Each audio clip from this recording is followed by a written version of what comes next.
High, আমি Priyanka's cooking passion চ্যানেলে আপনাদের সবাইকে স্বাগত। আজ আমি বানিয়ে দেখাবো টক ঝাল মিষ্টি কুমড়োর চাটনি, যা একবার খেলে বারবার খেতে ইচ্ছা করবে। তাহলে দেরি না করে দেখে নিন আমার আজকের এই রেসিপিটি।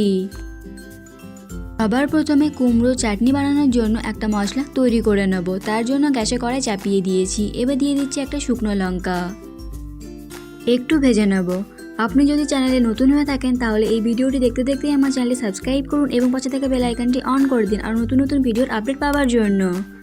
লঙ্কাটা ভাজা হয়ে গেছে। এবার দিয়ে দিচ্ছি হাফ চামচ গোটা ধনে, হাফ চামচ গোটা জিরে, হাফ চামচ গোটা মৌরি। এবার এই সব মশলাগুলো একটু ভেজে নেব।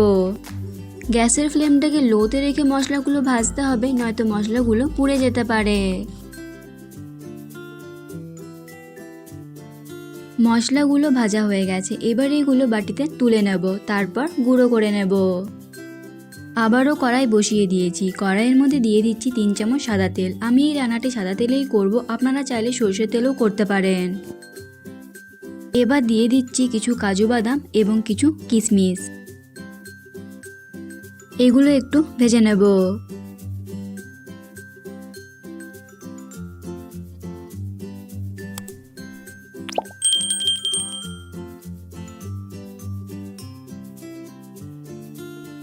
ভালোভাবে ভেজে নিয়েছি। এবার এগুলো তুলে নেব।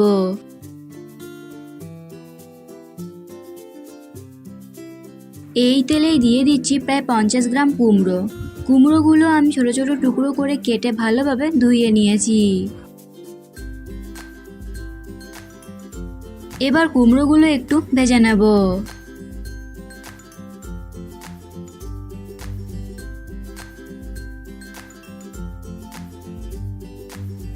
ভালোভাবে ভেজে নিয়েছি। এবার এর মধ্যে দিয়ে দিচ্ছি 25 গ্রাম মতো গুড়। আপনারা চাইলে গুড়ের পরিবর্তে চিনিও দিতে পারেন। আর দিয়ে দিচ্ছি সামান্য জল। এবার সব কিছু ভালোভাবে মিশিয়ে নেব। সব কিছু ভালোভাবে মিশিয়ে নিয়েছি। এবার এটা ঢাকা দিয়ে হতে দেবো 5 মিনিট, তবে গ্যাসের ফ্লেমটাকে মিডিয়ামে রেখে। 5 মিনিট পর ফিরে এলাম। এবার দেখে নেব কুমড়োগুলো সেদ্ধ হয়েছে কিনা।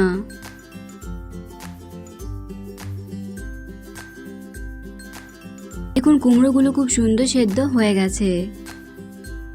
যেহেতু এটা টক ঝাল মিষ্টি কুমড়োর চাটনি, তাই আমি এখানে অর্ধেকটা লেবুর রস ব্যবহার করছি। আপনারা চাইলে লেবুর রসের পরিবর্তে তেঁতুলের কাতও ব্যবহার করতে পারেন। আর দিয়ে দিচ্ছি আগে থেকে ভেজে রাখা কাজু কিশমিশ এবং কুমড়োর চাটনির জন্য যে মশলাটা তৈরি করে রেখেছিলাম সেই মশলাটা দিয়ে দিচ্ছি 1 চামচ। এবার সব কিছু ভালোভাবে মিশিয়ে নিলে তৈরি হয়ে গেল টক ঝাল মিষ্টি কুমড়োর চাটনি। এই রেসিপিটি আপনাদের কেমন লাগলো অবশ্যই কমেন্ট করে জানাবেন। ভালো লেগে থাকলে লাইক এবং শেয়ার করবেন। আজ এই পর্যন্তই।